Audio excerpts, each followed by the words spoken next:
Untuk agenda hari ini sebetulnya hari ini agendanya penyerahan bukti dari para pihak baik penggugat maupun tergugat. Kebetulan kami dari pihak tergugat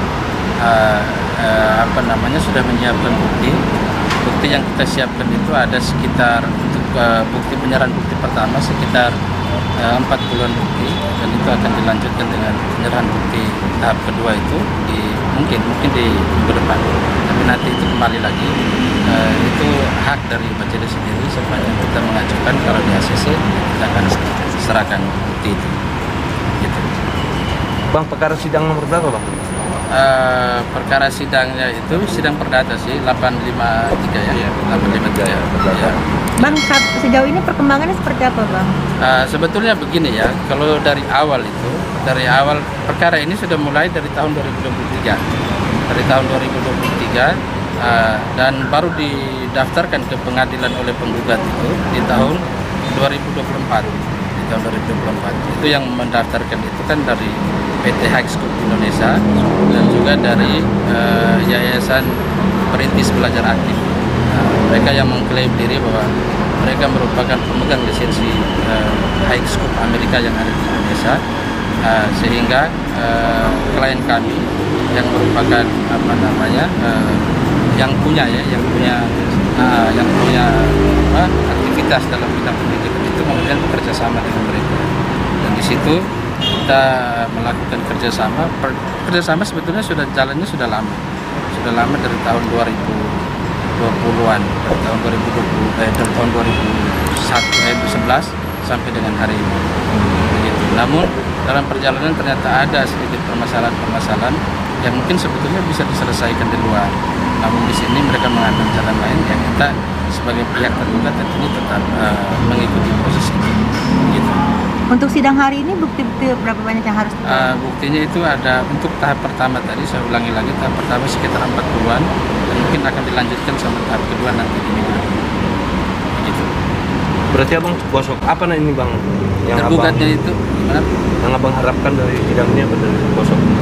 Sebetulnya itu kita ingin sampaikan ke halayak luas bahwasanya dalam kerjasama, apalagi dalam bidang pendidikan ya, dalam pendidikan itu harusnya lebih transparan, apalagi kalau kita bicara terkait lisensi yang punyanya itu bukan warga negara Indonesia, punya luar misalkan, punya asing Amerika. Nah di situ harusnya lebih transparan dari sisi legalitas, karena jangan sampai ketika dalam proses ini berjalan terus ada klaim-klaim sepihak yang mengatakan bahwa kami punya, terus ketika ada masalah, salah satu pihak itu mempertanyakan kami benarnya ada legalitas itu. Nah itulah yang sebetulnya dari awal itu harus disampaikan, itu ditunjukkan kedua pihak itu yang pertama. Dan yang kedua bahwasanya dalam kerjasama itu juga, apalagi dalam dunia pendidikan, itu juga harus lebih lebih terbuka lah. Karena itu bicara tentang generasi penerus bangsa, itu kedepannya itu dalam proses yang ada itu paling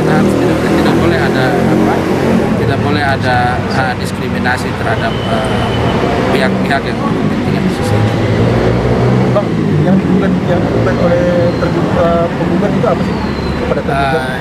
Begini, ini lucu sebetulnya perkara ini. Klien kami sebetulnya yang memiliki izin pendirian sekolah itu dari TK dan SD.